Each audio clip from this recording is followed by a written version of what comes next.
kono maliko kan anga fulbe alaje baga belajele biye alamsa do jouer kalo kle wolonvla samba fla ani mugan fla ambalma o bisimila malakchuka don kibaru keneka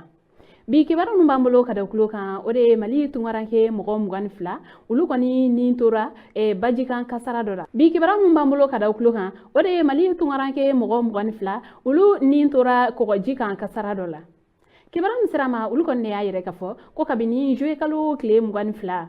mali tungaranke do ni akoni yira la kafo ko nunu koni degune koni be lib ko nunu koni ne alaje kafo ko u koni beta nanzara jamana kan ko jisra kan nunu koni ma bishegini saba koni ne me kulun konni ne yurulani nunu e ji konna la ayira la kafo ko mogo mugan fla ulu bonela unina ko wa o mogo munu fle ne ayira la kafo ko den saba ko o yere fene me mogo satanu nuna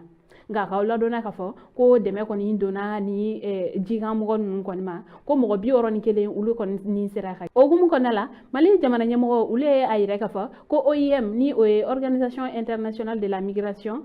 ko ulu koni ye u joro bafa ni nunun deme ko alibi ko deme to kon be sena ko mali jamana nyamo ulu ni OIM mogo ko ulu koni bina u tegadi nyogoma wala sa mogo munun koni ni kislana ulu ka sega segi ko wa fena uba ni shifinje kulu bela jele ko tungala taka ko jisraha ko u koni ka o ko koni nyongiri ko sabla ko akasra barka ka bunko ko wa fena ko bara kon be sena mogo munun koni ni tora ni jikan kasara en konna ulu kelengel na koni bela jele miseka don chukam kibara bare mambolo kada kuloka ode kuma taxi mogo ayira la ka foko uluka juru munun kumbe mali jamana nyamogo la ko o be sarala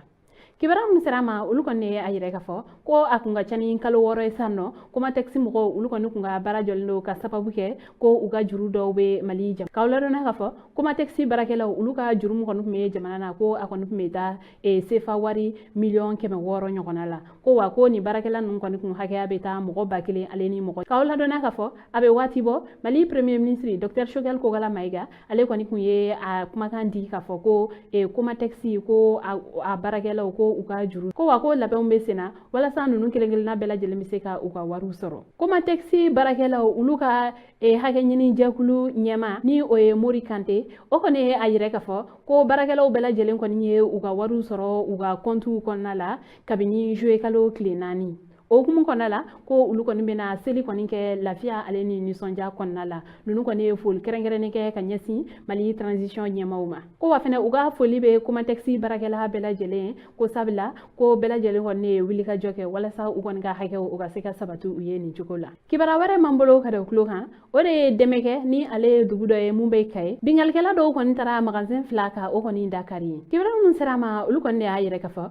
ko demeke aleni usbi janya ere koni chela ko abe kilometre tan duru nyogona bo ko bingal kela do ko ne tara ni gata bingal ke walita ka nyasi magazin flama yenno ni ka nunun kono minan chama bo ni ga kla kata ni magazin nunun ko ni war chama fene ngambe wati mine ko sa ama sega do ni bingal kela nunun ko ni huye makele mununye ga sega lu ko be sena finiti ku fe kibara mana bo ko fe ambo daw kluka kuna fene kunchala kibara ware mambolo ka daw kluka ode kieba ye egol karamo uluka tegedi nyogoma tomba ni oyuga hagenye tomba ulu lendo ka jo uga directeur d'académie d'enseignement kama ko fo okata kibaram serama ulugo na yere ka fo keba ale ko ni egol karamo ulugo ni bela jere u tege di nyogoma ni ka ayere ka fo ko ulugo ni ka daye ni o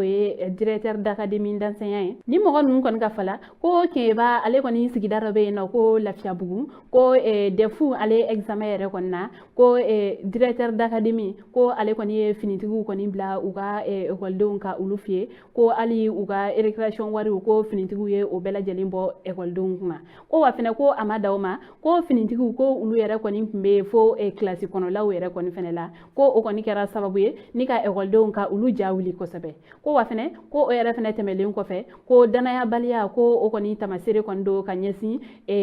surveillance mogoma ko sabla ko ulu ko ni fene talendo uka baraw kama ko wa fene ko o temelen ko fe ko kapu aleni defula ko directeur d'académie ko akoni mason fene ka surveillant ka ulu yere fene ka perdiem fene di uma ko wa fene ko o temelen ko fe ko kieba académie ko gelea bare bo o konnala ko kɛrɛnkɛrɛnnenya la a kapu fila ni o ye Keɲeba kapu ye ale ni Faleya kapu ko gɛlɛyaba de bɛ ninnu kɔnɔna la ko o yɛrɛ hukumu kama baarakɛlaw olu tɛ ka se ka u ka baara kɛ a kɛcogoya la ko fɛnɛ o tɛmɛlen kɔfɛ ko gɛlɛyaba kɔni bɛ directeur d'académie ale ni a baarakɛ ɲɔgɔn yɛrɛ fɛnɛ caman cɛ ko fo ka taa se a ka adjoint yɛrɛ fɛnɛ ma ko o fɛnɛ kɔfɛ ko académie maracogo yɛrɛ kɔni ko mɔgɔ tɛ ka ɲɛ sɔrɔ la a kɔ ko sabula ko wariko olu tɛ ka ɲɛ ye ko kuma tɛ baarakow yɛrɛ fɛnɛ ma ko wa fɛnɛ ko o fɛnɛ tɛmɛlen kɔfɛ ko a bɔra bɔlɔlɔsiraw kan ko ka kuma dɔw fɔ ko kuma minnu kɔni fɛnɛ tɛ tiɲɛ o de kama ninnu fɛnɛ kelen bɛ ka wulikajɔw kɔni boloda walasa cogoya min na nin directeur d'académie d'enseignants o ka se ka taa an balimaw ni kibaruya ni kuma bolo ka da tulo kan ani ce aw ka kulomajɔ la aw kan bɛɛ an ɲagamɛ